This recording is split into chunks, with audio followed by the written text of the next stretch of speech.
প্রিয় এসএসসি ব্যাচের শিক্ষার্থীরা, আশা করছি তোমরা সকলেই ভালো আছো এবং সুস্থ আছো।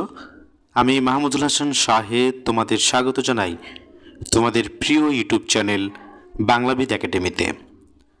আজকে আমরা শুরু করতে যাচ্ছি নবম দশম শ্রেণীর বাংলা সাহিত্যের প্রথম পত্র বই থেকে ২ নং গদ্য ফুলের বিবাহ। গল্পটি লিখেছে বঙ্কিমচন্দ্র চট্টোপাধ্যায়। তো আমরা আজকে এই গদ্যটির উপর সম্পূর্ণ বিস্তারিত একটি ক্লাস করতে যাচ্ছি। এই ক্লাসটি তোমরা যদি সম্পূর্ণ ভিডিওটি যদি মনোযোগ সহকারে দেখো, তাহলে আমার বিশ্বাস যে এই গদ্যের উপর তোমাদের পড়াশোনাটা অনেক এগিয়ে থাকবে এবং পরীক্ষায় একটি ভালো রেজাল্ট করতে পারবে। তো আমরা শুরুতে আজকে এটা দেখব, প্রথমে লেখক পরিচিতি, তারপর আমরা মূল গল্পটি দেখব, তারপর গুরুত্বপূর্ণ যে পয়েন্টগুলো থাকবে সেগুলো আমি গল্পের মধ্যে থেকে দাগিয়ে দেবো। তারপর পড়ব পাঠ পরিচিতি, শব্দার্থ এবং সৃজনশীল প্রশ্ন। তো আমি আশা করছি তোমরা ভিডিওর শেষ অবধি পর্যন্ত ক্লাসের সঙ্গে থাকবে এবং যারা এখনও আমার এই চ্যানেলটি সাবস্ক্রাইব করোনি তারা অবশ্যই সাবস্ক্রাইব করবে এবং পাশে থাকা বেল আইকনটি অন করে রাখবে, যাতে নতুন কোনো ভিডিও আপলোড করা মাত্রই তুমি নোটিফিকেশন পেয়ে যেতে পারো। তাহলে চলো আজকে আমরা শুরু করছি। প্রথমে পড়ব লেখক পরিচিতি। লেখক পরিচিতিটা খুব গুরুত্বপূর্ণ একটি অধ্যায়। বেশিরভাগ ক্ষেত্রে দেখা যাচ্ছে যে যেগুলো এমসিকিউ প্রশ্ন থাকে সেখানে লেখকদের পরিচিতির মধ্যে থেকেই অনেক প্রশ্ন থাকে এবং বিভিন্ন চাকরির পরীক্ষাতেও এখানের এমসিকিউ থেকে থাকে। তো লেখক পরিচিতি, বঙ্কিমচন্দ্র চট্টোপাধ্যায় ২৬শে জুন ১৮৩৮ সালে পশ্চিমবঙ্গের ২৪ পরগনা জেলার অন্তর্গত কাঁঠালপাড়া গ্রামে জন্মগ্রহণ করেন। তিনি ১৮৫৮ সালে কলকাতা বিশ্ববিদ্যালয় থেকে বিএ পরীক্ষায় উত্তীর্ণ হন এবং সে বছরই ডেপুটি ম্যাজিস্ট্রেট ও ডেপুটি কালেক্টর পদে নিযুক্ত হন। তার অসামান্য কৃতিত্ব প্রকাশ পেয়েছে পাশ্চাত্য ভাবাদর্শে বাংলা উপন্যাস রচনার প্রতীকিত হিসেবে। ১৮৬৫ সালে প্রকাশিত তার প্রথম বাংলা উপন্যাস দুর্গেশ নন্দিনী বাংলা কথা সাহিত্যে এক নবদিগন্ত উন্মোচন করে। এটা মনে রাখাটা গুরুত্বপূর্ণ। তার প্রথম উপন্যাস ১৮৬৫ সালে প্রকাশিত তার প্রথম বাংলা উপন্যাস দুর্গেশ নন্দিনী বাংলা কথা সাহিত্যে এক নবদিগন্ত উন্মোচন করে।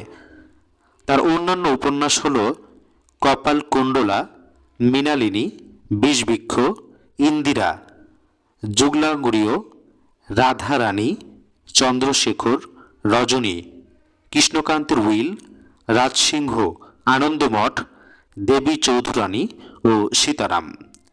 প্রবন্ধ সাহিত্যেও বঙ্কিমচন্দ্র কৃতিত্ব দেখিয়েছেন।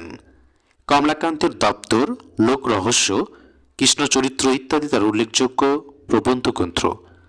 বঙ্কিমচন্দ্র চট্টোপাধ্যায় ১৮৯৪ সালের ৮ই এপ্রিল মৃত্যুবরণ করেন। বৈশাখ মাস বিবাহের মাস।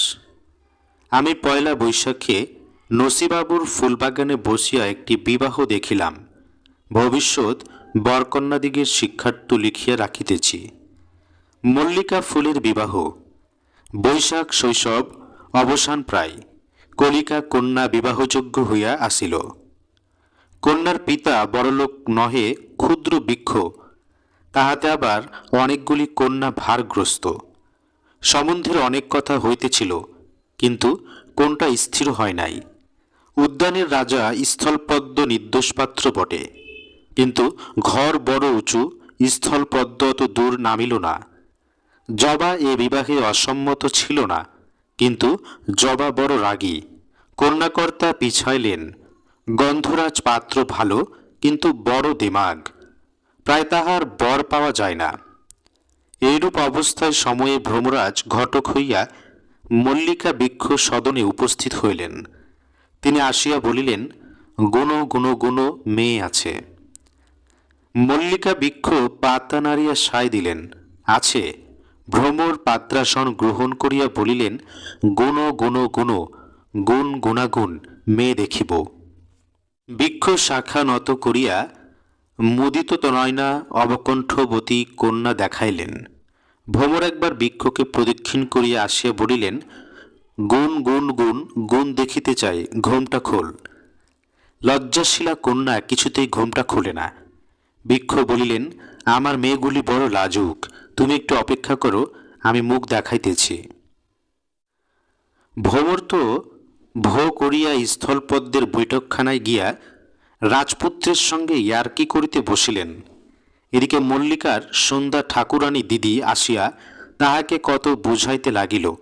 বলিল, দিদি একবার ঘুমটা খোল, নইলে বর আসিবে না, লক্ষ্মী আমার, চাঁদ আমার, সোনা আমার ইত্যাদি। কলিকা কতবার ঘাড় নাড়িল, কতবার রাগ করিয়া মুখ ঘুরাইল, কতবার বলিল, ঠান দিদি তুই যা, কিন্তু শেষে সন্ধ্যার স্নিগ্ধ স্বভাবে মুগ্ধ হইয়া মুখ খুলিল। তখন ঘটক মহাশয় ভো করিয়া রাজবাড়ি হইতে নামিয়া আসিয়া ঘটকালিতে মন দিলেন। কন্যার পরিমলে মুগ্ধ হইয়া বলিলেন, গুণ গুণ গুণ গুণ গুণাগুণ, কন্যা গুণবতী বটে, ঘরে মধু কত। কন্যাকর্তা বৃক্ষ বলিলেন, ফর্দ দিবেন, কড়াই গণ্ডায় বুঝাইয়া দিবে। ভ্রমর বলিলেন, গুণ গুণ গুণ, আপনার গুণ অনেক ঘটকালিকা। কন্যাকর্তা শাখা নাড়িয়া সায় দিল, তাও হবে। ভ্রমর বলি, ঘটকালির কিছু আগাম দিলে হয় না, নগদ দান বড় গুণ গুণ গুণ।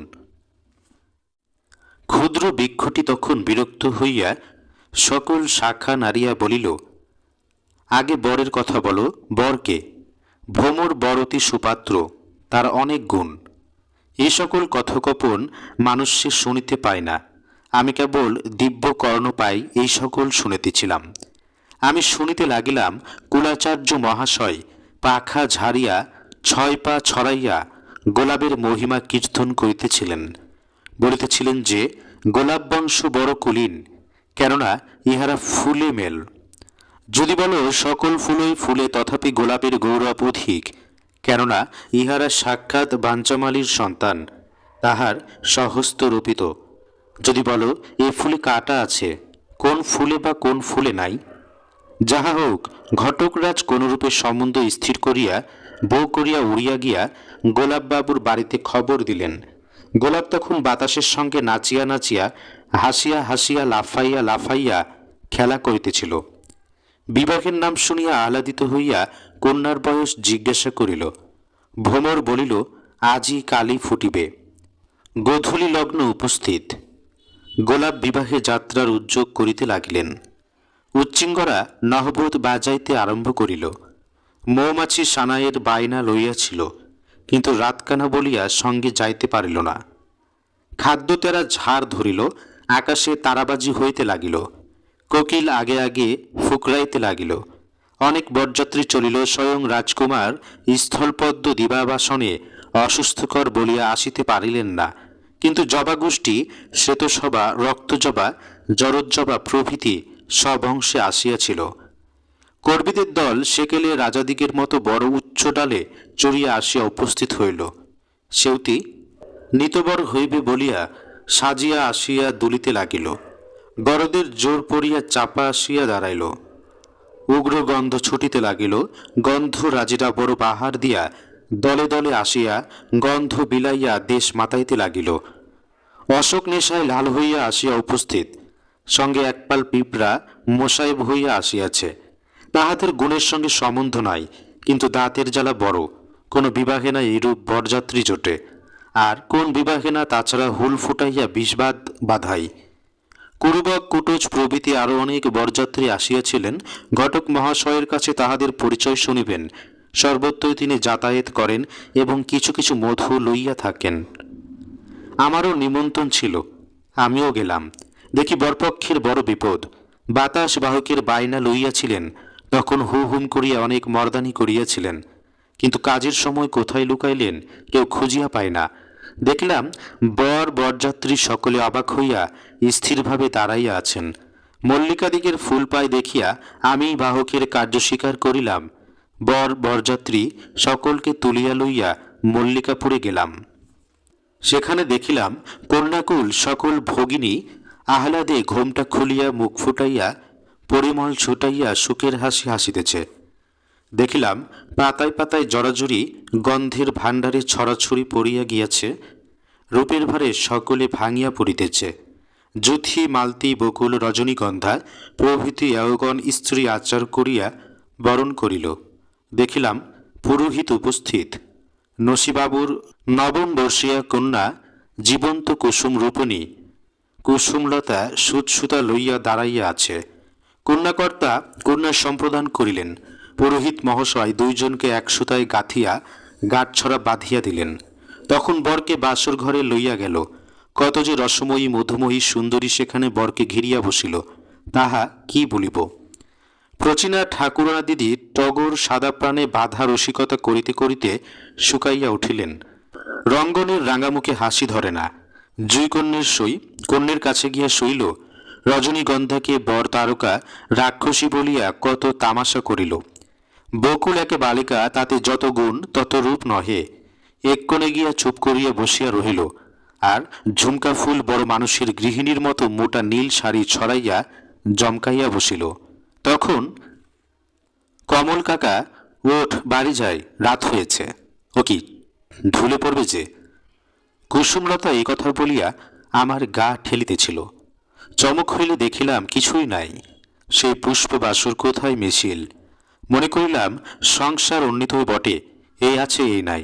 সে রম্যবাসর কোথায় গেল, সেই হাস্যমুখী শুভ্র সীমিত সুধাময়ী পুষ্প সুন্দরী সকল কোথায় গেল। যেখানে সব যাইবে সেখানে স্মৃতির দর্পণ তলে ভূত সাগর গর্বে। যেখানে রাজা প্রজা পর্বত সমুদ্র গ্রহ নক্ষত্র রাধি গিয়াছে বা যাইবে, সেইখানে ধ্বংসপুরে এ বিবাহের নাই সব শূন্য মিশাইবে, সব বাতাসে গলিয়া যাইবে। কুসুম বলিল, ওঠ না, কি করছ। আমি বলিলাম, ধুর পাগলি, আমি বিয়ে দিচ্ছিলাম। কুসুম হেসে এসে কাছে দাঁড়াইয়া আদর করিয়া জিজ্ঞাসা করিল, কার বিয়ে কাকা। আমি বলিলাম, ফুলের বিয়ে। ও পোড়া কপাল ফুলের। আমি বলি কি, আমিও যে এই ফুলের বিয়ে দিয়েছি। কই, এই যে মালা গাঁথেছি। দেখিলাম সে মালায় আমার বরকন্যা রহিয়াছে। প্রিয় শিক্ষার্থীরা, আমরা সম্পূর্ণ গল্পটি শুনলাম। এখন আমরা শব্দার্থ ও টিকাগুলো দেখব। শব্দার্থ টিকাগুলো থেকেও কিন্তু প্রশ্ন থাকে, তো আমরা এগুলো একটু মনোযোগ সহকারে দেখি। শব্দার্থ ও টিকা। কন্যা ভারগ্রস্ত মানে বিবাহযোগ্য কন্যা বিয়ে দেওয়ার দায়িত্ব বহনকারী অর্থে ব্যবহার হয়েছে। সম্বন্ধের মানে বিয়ের। কন্যাকর্তা অর্থাৎ কন্যার অভিভাবক। পাত্রসন পাতার উপরে আসন। অবণ্ঠনবতী ঘোমটা দেওয়া নারী। ইয়ার্কি মানে রসিকতা, ফাজলামি করা। সন্ধ্যা ঠাকুরানী দিদি, এখানে সন্ধ্যাকালকে দিদি বলে সম্বোধন করা হয়েছে। পরিমল মানে সুগন্ধ। গন্ধোপাধ্যায় মানে গন্ধের রাজা বোঝাতে। কুলাচার্য কুলের আচার্য বা বংশের প্রধান পুরোহিত। বাঞ্চামালি যে মালি ইচ্ছে মতো ফুল ফোটাতে পারে। খাদ্যত মানে জোনাকি পোকা। ইয়াগুন মানে সধবা নারীরা। কমল কাকা কমলাকান্তকে কাকা বলে সম্বোধন করা হয়েছে এখানে। পাঠ পরিচিতি। তো প্রিয় শিক্ষার্থীরা, আমরা এখন পাঠ পরিচিতি দেখব। তো পাঠ পরিচিতিটা অনেক গুরুত্বপূর্ণ একটি বিষয়, যে এই পাঠ পরিচিতির মধ্যে কিন্তু সম্পূর্ণ গল্পের বিষয়টি আসলে সংক্ষিপ্ত আকারে দেয়া থাকে। তো আমরা পাঠ পরিচিতি দেখি। বঙ্কিমচন্দ্র চট্টোপাধ্যায়ের লঘু রচনা কমলাকান্তের দপ্তর গ্রন্থের নবম সংখ্যক লেখা ফুলের বিবাহ। এখানে গুরুত্বপূর্ণ যে প্রশ্ন থাকতে পারে যে ফুলের বিবাহ গদ্যটি কোন গ্রন্থ থেকে নেওয়া হয়েছে। তখন উত্তরটা হবে যে কমলাকান্তের দপ্তর, এখান থেকে নবম সংখ্যক থেকে লেখা ফুলের বিবাহটি নেওয়া হয়েছে। এই রচনায় হাস্যরসের মাধ্যমে বিভিন্ন ফুলের নাম, সেই ফুলগুলোর গন্ধের তারতম্য, বর্ণের রকমভেফের অন্তত সংবেদনশীলতার সঙ্গে তুলে ধরেছেন বঙ্কিমচন্দ্র। কখন কোন ফুল ফোটে সেই পর্যবেক্ষণও এই রচনায় পাওয়া যায়। বিয়ে অনুষ্ঠান বাড়ির শিশু কিশোর ও প্রতিবেশীদের মধ্যে অতীব আনন্দ নিয়ে আসে। এই অনুষ্ঠানে বরকনে কেন্দ্রে থাকলেও বরকনের মাতা পিতা, কনের পড়শি নারীরা নানাভাবে সম্পৃক্ত থাকেন, ঘটকও থাকেন বিশেষভাবে যুক্ত। বিয়ে অনুষ্ঠানের সঙ্গে যুক্ত থাকেন এমন নানা ব্যক্তির পরিবর্তে বিভিন্ন ফুলের উল্লেখ করে অসাধারণ দক্ষতায় বঙ্কিমচন্দ্র বাঙালির গার্হস্থ্য একটি অনুষ্ঠানকে আরও আনন্দদায়ক করে এখানে উপস্থাপন করেছেন।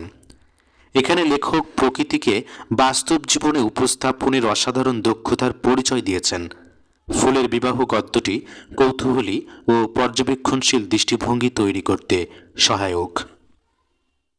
শিক্ষার্থীরা, এখানে কিছু অনুশীলন রয়েছে, এই অনুশীলনগুলো তোমরা বাড়িতে করার চেষ্টা করবে। তো প্রথমে এখানে রয়েছে কর্ম অনুশীলন, 1 নম্বরে রয়েছে পাঠটিতে যেসব ফুলের কথা বলা হয়েছে সেগুলোর নাম ও গন্ধের পরিচয় দিয়ে একটি ছক তৈরি করো। দ্বিতীয়ত রয়েছে ফুলের বহুবিধ ব্যবহার লিপিবদ্ধ করে শ্রেণী শিক্ষককে দেখাও। বহু নির্বাচনী প্রশ্ন। 1, ফুলের বিবাহ গল্পের পাত্র কে ছিলেন? এখানে 4টি উত্তর প্রশ্ন রয়েছে এবং এটার মধ্যে থেকে একটা সঠিক হবে। তো গল্পটি তোমরা যদি ভালোভাবে শুনে থাকো তাহলে এই উত্তরটা অবশ্যই জানার কথা। তো তোমরা একটু ভাবো যে এটার উত্তর তোমরা জানো কিনা। যদি জেনে না থাকো তাহলে গল্পটি আরও একবার পড়ো। 2 নম্বর গল্পে রয়েছে এই গল্পে কন্যাকুল বলতে কাদেরকে বোঝানো হয়েছে? বৃক্ষ, ফুল, ভ্রমর, গাছপালা। তো যেহেতু গল্পটি ফুল, তো কন্যাকুল বলতে ফুলকে বোঝানো হয়েছে। নিচের উদ্দীপকটি পড়ো এবং 3 সংখ্যক প্রশ্নের উত্তর দাও। জমিদার জনার্দন ঘোষ মেয়ের বিয়ে দিতে গিয়ে পাত্র খুঁজতে বেড়াচ্ছেন। অনেক খোঁজাখুঁজির পর অবশেষে রায়বাহাদুর সুভাষিস চৌধুরীর একমাত্র পুত্র দেবাশিসকে পাওয়া গেল। রূপে গুণে সে অতুলনীয়। 3, উদ্দীপকের দেবাশিসের সাথে ফুলের বিবাহ গল্পের সাদৃশ্য রয়েছে গন্ধরাজের, গোলাপের, রজনীগন্ধার।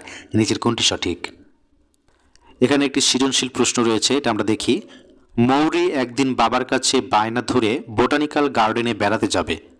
বাবা একদিন ওকে নিয়ে বেড়াতে গেলে সে ভীষণ খুশি হয়। নানা জাতের ফুল ফলের গাছের সমারোহ দেখে সে অভিভূত হয়ে যায়। দীর্ঘদিন সে যেসব ফুল ফলের নাম শুনেছে সেগুলো আজ নিজ চোখে দেখে খুবই আনন্দিত হয়। অবশেষে সিদ্ধান্ত নেয় বাড়ির আঙিনায় ছোট একটা বাগান করবে। ক, ফুলের বিবাহ গল্পে কে ঘটকের দায়িত্ব পালন করেন? খ, ক্ষুদ্র বৃক্ষটি কেন বিরক্ত হয়েছিল? গ, উদ্দীপকের মৌরির ভালো লাগার বিয়ের বিষয়ের সঙ্গে ফুলের বিবাহ গল্পের সাদৃশ্যপূর্ণ দিকটি ব্যাখ্যা করো। ঘ, মৌরির মাঝে সৃষ্ট প্রতিক্রিয়া যেন ফুলের বিবাহ গল্পের মূল চেতনা যুক্তিসহ বুঝিয়ে লিখো। প্রিয় শিক্ষার্থীরা, আজকের আমরা ক্লাসটি এখানেই শেষ করছি। আমি আশা করছি যে আজকের ক্লাসটি তোমাদের উপকারে এসেছে। আর প্রশ্নগুলো দেখে এই প্রশ্নগুলোর উত্তর যদি তোমরা নিজেরা দিতে পারো তাহলেই আসলে এই ক্লাসের সার্থকতা। আর যদি তোমাদের কাছে মনে হয় যে না, আমি পুরো ভিডিওটা দেখলাম কিন্তু প্রশ্নগুলো দেখে মনে হলো যে আমার মধ্যে এখনও ঘাটতি রয়েছে, তাহলে ভিডিওটি আরও একবার দেখবে এবং পাশাপাশি বইগুলো পড়ার চেষ্টা করবে। আর আমাদের এই চ্যানেলটি যদি সাবস্ক্রাইব করা না থাকে তাহলে অবশ্যই চ্যানেলটি সাবস্ক্রাইব করবে এবং পাশে থাকা বেল আইকনটি অন করে রাখবে, যাতে নতুন কোনো ভিডিও আপলোড করা মাত্রই তুমি নোটিফিকেশনটা পেয়ে যেতে পারো। এবং তোমার ক্লাসের যারা ক্লাসমেট রয়েছে তাদের কাছে অবশ্যই এই ভিডিওগুলি শেয়ার করবে। আমরা চেষ্টা করব সম্পূর্ণ বই, জেলা বাংলা, সব বিজ্ঞান, রসায়ন, পদার্থ সবগুলো বই আমরা এইভাবে আপলোড করব যাতে তোমাদের পড়াশোনাটা অনেক সহজ হয়ে যায়।